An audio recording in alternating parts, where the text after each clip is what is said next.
Hi, my name is Heather Cheney, and I was assigned to do my educational giant report on E.D. Hirsch. Eric Donald Jr. was born on March 22, 1928 in Memphis, Tennessee, and was the son of a Jewish cotton merchant. E.D. Hirsch is a familiar figure to parents, teachers, and his administrators. He is an educator and academic literary critic.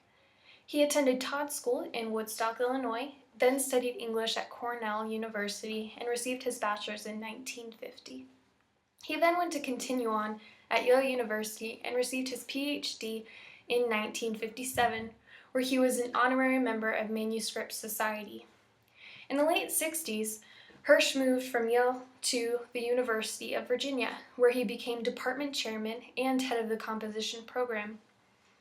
While at the University of Virginia, E.D. Hirsch became the founder and chairman of the Core Knowledge Foundation in 1986, a professor emeritus of education and humanities. Currently, he has 8 books in print that focus on the content of knowledge that should be taught to each particular grade level and focuses on one theory. The 8 theories are value, knowledge, human nature, learning, transmission, society, opportunity, and consensus. In the theory of value, Hirsch advocates teaching a core knowledge that emphasizes specific information for students to learn. It is the lasting body of knowledge, which includes such topics as the basic principles of constitutional government, mathematics and language skills, important events in world history, and acknowledged masterpieces of art, music, and literature. Hirsch also believes that a child should acquire a broad vocabulary because it is an index to broad knowledge, and broad knowledge extended over time is the key depth of knowledge and to a general ability to learn new things. According to Hirsch, knowledge is an intellectual capital. That is, the knowledge and skill a person possesses at a given moment. He argues that formalism and naturalism are incorrect. Formalism is the belief that the particular content which is learned in school is far less important than acquiring the formal tools which will enable a person to learn future content. Naturalism is the belief that education is a natural process with its own inherent forms and rhythms, which may vary with each child, and is most effective when it is connected with natural real-life goals and settings. Hirsch believes that learning under the philosophy is ineffective because it goes against natural process. In the theory of human nature, he believes that all human communities are founded upon specific shared information, and the basic goal of education in a human community is acculturation, the transmission to children of the specific information shared by the adults of the group. Children in American schools must master the English language. A failure to do so in the use of speech and writing drastically limits one's potential for opportunity, freedom, and income. Natural talent will only get a person so far in life. In order to succeed, a person must be fully committed hard worker. Learning builds on learning. Hirsch believes that the more a person knows, the more a person can learn, because they have the foundation of knowledge. He argues, no matter how much innate math ability a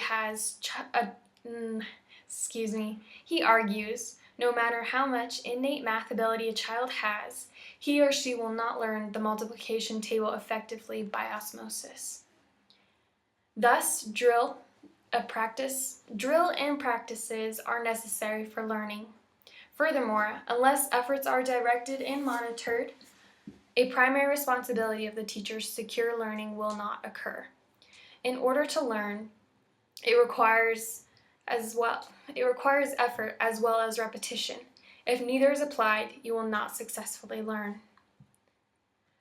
The teachers who are currently in our schools, as well as future teachers to come, should be encouraged to abandon the teaching philosophies of naturalism.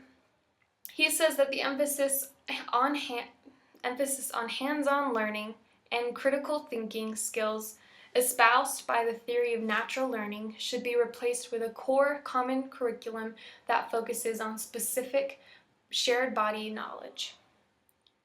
Hirsch also believes that the goal of meeting students' individual needs in the classroom has been greatly misused in American educational theory. Because if a teacher has a classroom of 30 students and gives individual attention to that one student, the teacher is neglecting to provide attention to the other 29 students. Whole class instruction is preferred. Hirsch's theory of society is related with the Enlightenment ideas proposed by Thomas Jefferson. Both believe that schools should serve as making everyone a participant in the political and economic marketplace. And the school should provide all children equally with the knowledge and skills that would keep them independent and free. It is also everyone's responsibility to be involved in the field of education.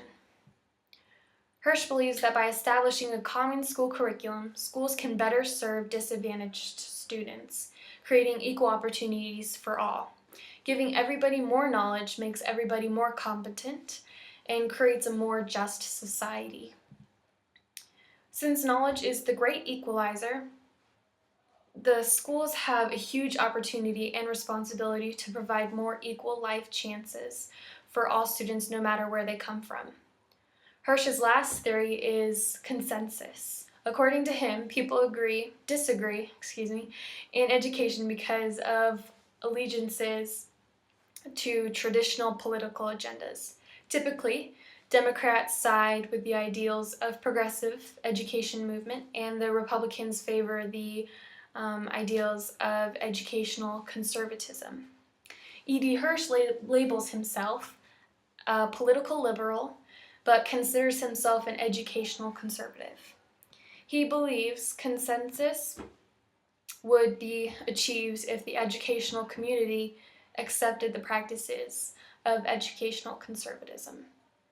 Within his core knowledge community, he is building a broad consensus among the parents, teachers, scientists, etc., who are familiar with his common curriculum. E.D. Hirsch has had a major impact on education. He is the creator and founder of Core Knowledge, which is an educational reform movement based on the premise that a grade-by-grade core of common learning is necessary to ensure a sound and fair elementary education.